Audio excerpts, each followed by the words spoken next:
नमो नमः। नमः संस्कृताय। आज हम पुनः उत्तर रामचरितम के अध्ययन के क्रम में उपस्थित हुए हैं। अभी तक हमने उत्तर रामचरितम के तृतीय अंक के कुल 43 श्लोकों का अध्ययन कर लिया है। इस कक्षा में हम 44वें श्लोक से प्रारंभ करते हैं।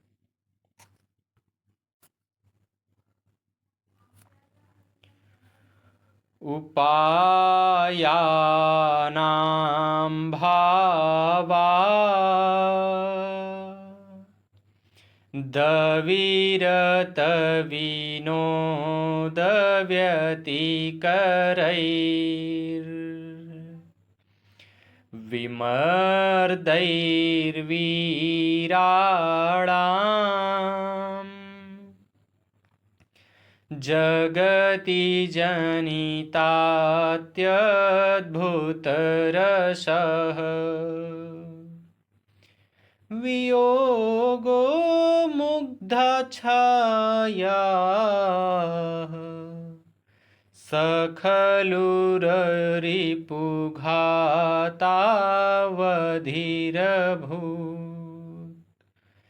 कटुस्तूष्णीं शह्यो निरवधिरयं तु प्रविलयः।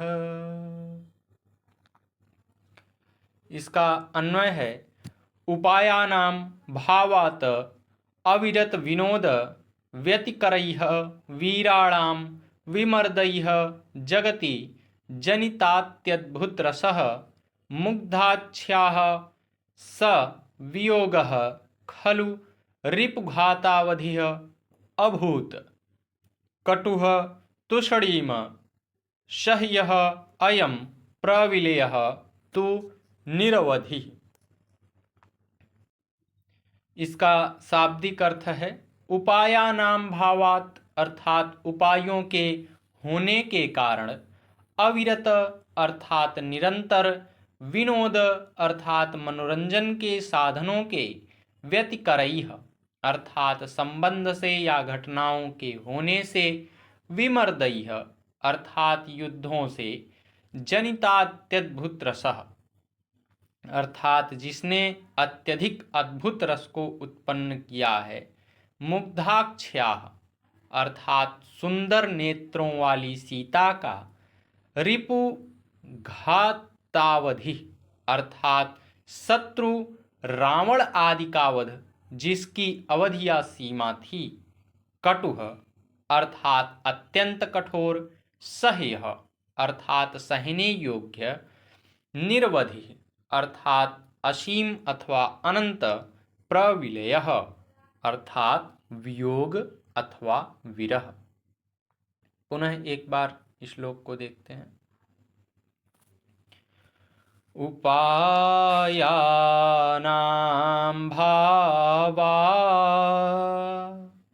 दविरतविनोदव्यतिकरैर्विमर्दैर्वीराणां जगति जनितात्यद्भुतरसः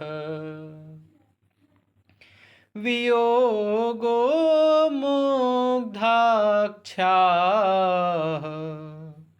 स खलु रिपुघातावधिरभूत् कटुस्तूष्णीं शह्यो निरवधिरयं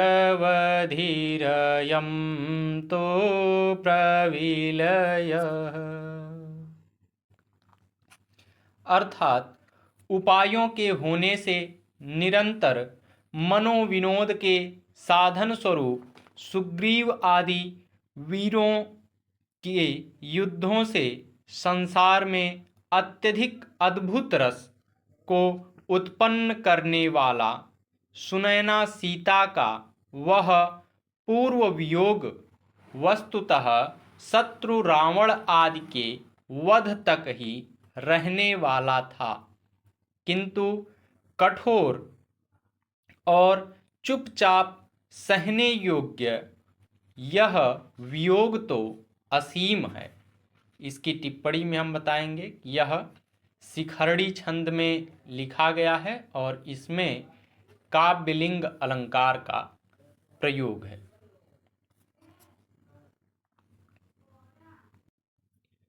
45वां श्लोक है। व्यर्थं यत्र कपीन्द्र शक्यमपि मे वीर्यं हरीणां वृथा प्रज्ञाजाम्बवतो न यत्र न गतिः पुत्रस्य वायोरपि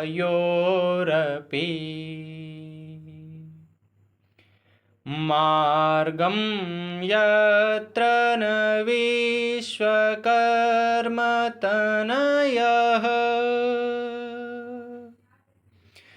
कर्तुं न लोपि क्षमः सौमित्रेरपि पत्रीणामविषये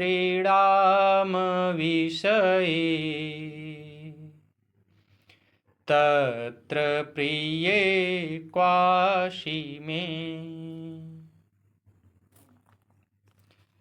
इसका अन्वय है यत्र मे कपीन्द्र सख्यम अपि व्यर्थम हरिणाम वीर्यम वृथा यत्र जाम्बवतः प्रज्ञान वायोः पुत्रस्य अपि गतिः न यत्र विश्वकर्मतनयः नल अपिह मार्गं कर्तुः न क्षमः सौमित्रेः अपि पत्रीणाम् अविषये तत्र क्व मे प्रिये असि।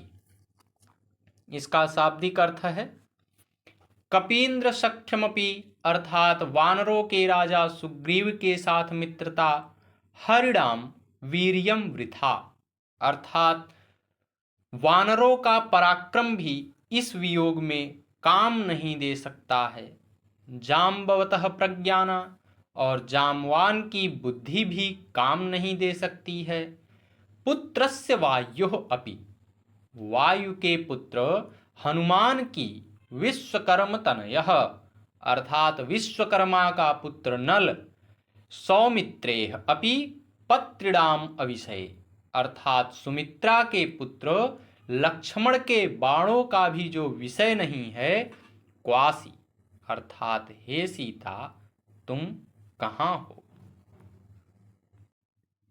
पुनः एक बार श्लोक को देखते हैं।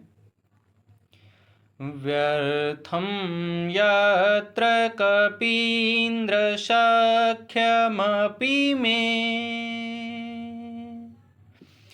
वीर्यं हरीणां वृथा प्रज्ञाजाम्बवतो न यत्र न गतिः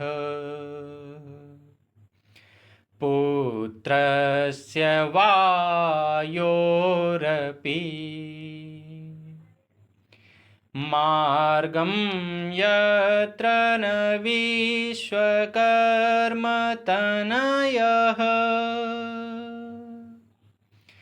कर्तुं न लोपि क्षमः सौमित्रेरपि पत्रीणामविषये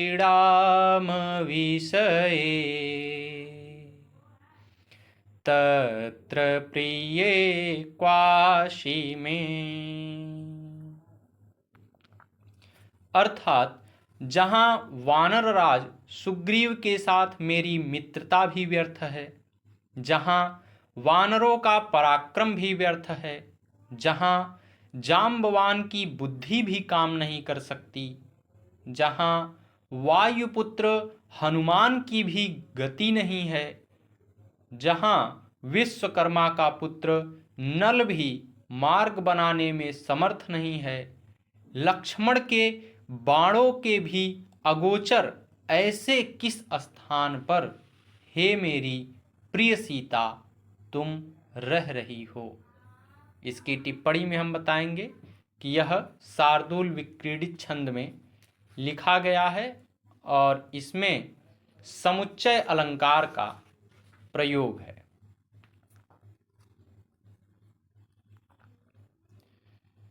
46वां श्लोक है। प्रत्युक्तस्यैव दयिते तृष्णा दीर्घस्य चक्षुषः मर्मच्छेदोपमैर्यत्नैः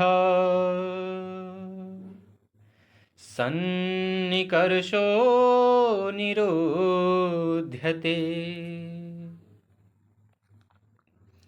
इसका अन्वय है दैते प्रत्युक्तस्य इव तृष्णा दीर्घस्य तव चक्षुषः मर्मच्छेदोपमैः यत्नैः सन्निकर्षः निरुध्यते।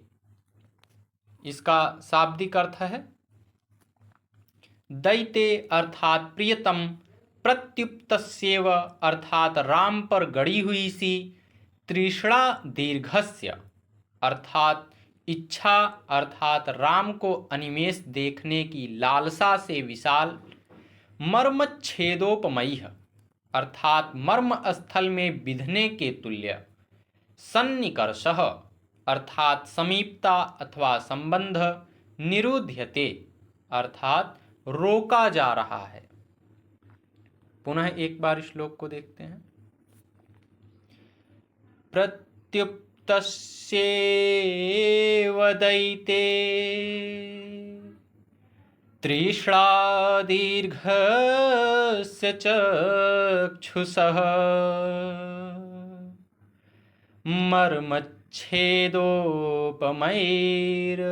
मर्मच्छेदोपमैर्यत्नैः सन्निकर्षो निरोध्यते। अर्थात प्रियतम राम में मानो गड़े हुए और दर्शन की इच्छा के कारण विशाल बने हुए तुम्हारे नेत्रों का संबंध मर्म स्थल में वेधन के तुल्य गमन आदि यत्नों के द्वारा रोका जा रहा है। इसकी टिप्पणी में हम बताएंगे कि यह श्लोक छंद में लिखा गया है और इसमें उपमा और उत्प्रेक्षा अलंकार का प्रयोग है। 47वां श्लोक है। एको रसः करुण एव निमित्त भेदाद् भिन्नः पृथक् पृथग् श्रयते विवर्तान् आवर्तबुद्बुद्धतरङ्गमयान्विकारा नम्भो यथा सलिलमेव हि तत्समस्तम्।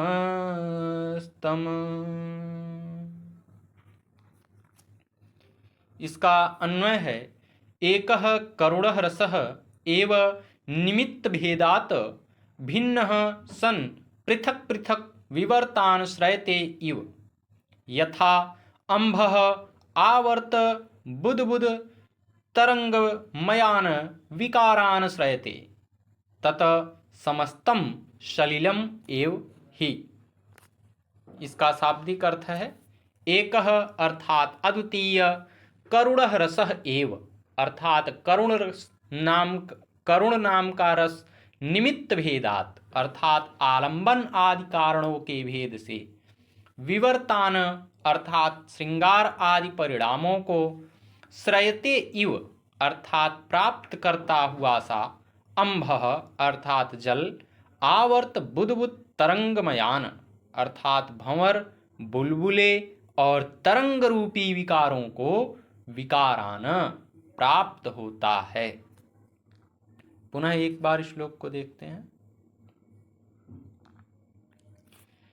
एको रसः करुण एव निमित्त भेदाद् भिन्नः पृथक् पृथग्युश्रयते विवर्ताम् आवर्त बुद्बुदतरङ्गमयान् विकारा नम्भो यथा सलिलमेव हि तत्समस्तम्।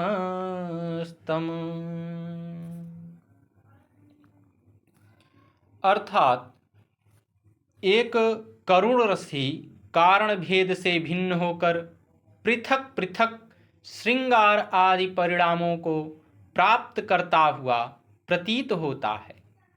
जैसे जल ही भंवर, बुलबुला, तरंग आदि विकारों को प्राप्त होता है, वस्तुतः वह सब जल ही है।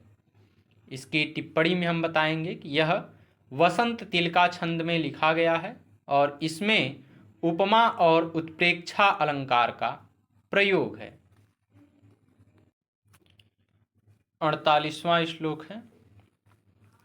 अवनिर्मर सिंधुः सार्धमश्मद्विधाभिः स च कुलपतिराद्य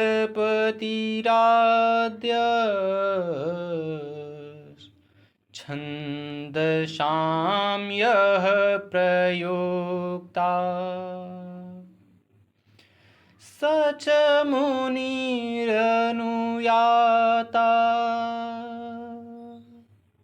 रुन्धति को वसिष्ठ तव वितरतु भद्रं भूयसे मंगलाय। इसका अन्वय है अस्मद्विधाभिः सार्धम अवनिः अमर सिंधुः स च कुलपतिः यः छन्दसाम् आद्यः प्रयोक्ता स च अनुयाता रुन्धति कः वसिष्ठः मुनिः तव भूयसे मंगलाय भद्रम वितरतु। इसका शाब्दिक अर्थ है अस्मद्विदाभिः सार्धम अर्थात हम जैसों के साथ, अवनिः अर्थात पृथ्वी, अमर सिंधु अर्थात गंगा, छंदसाम आद्य प्रोक्ता अर्थात अनुष्टुप छंद के सर्वप्रथम प्रयोगकर्ता, अनुयाता रुंधति कह अर्थात अरुंधति जिसके पीछे चलती हैं, भूयसे अर्थात बहुत अधिक, मंगलाय भद्रम अर्थात कल्याण के लिए मंगल, वितरतु अर्थात प्रदान करें। पुनः एक बार श्लोक को देखते हैं। अवनिर्मर सिंधुः सार्धमश्मद्विधाभिः स च कुलपतिराद्य छन्दसां यः प्रयोक्ता स च मुनिरनुयाता रुन्धति को वसिष्ठ तव वितरतु भद्रं भूयसे मंगलाय। अर्थात हम जैसों के साथ अर्थात तमसा जैसी नदियों और वासंती जैसी वन देवताओं के साथ, पृथ्वी, गंगा और छंदों के सर्वप्रथम प्रयोग करने वाले वह कुलपति वाल्मीकि और अरुंधति से अनुगत वह ऋषि वशिष्ठ आपके महान कल्याण के लिए मंगल प्रदान करें। इसकी टिप्पणी में हम बताएंगे कि यह मालिनी छंद में लिखा गया है और इसमें तुल्य योगिता अलंकार का प्रयोग है। इसी के साथ आज उत्तर रामचरितम का यह तृतीय अंक भी समाप्त होता है। अगली कक्षा में हम किसी नए विषय के साथ प्रारंभ करेंगे। आज के लिए बस इतना है। नमो नमः। नमः संस्कृताय। धन्यवाद।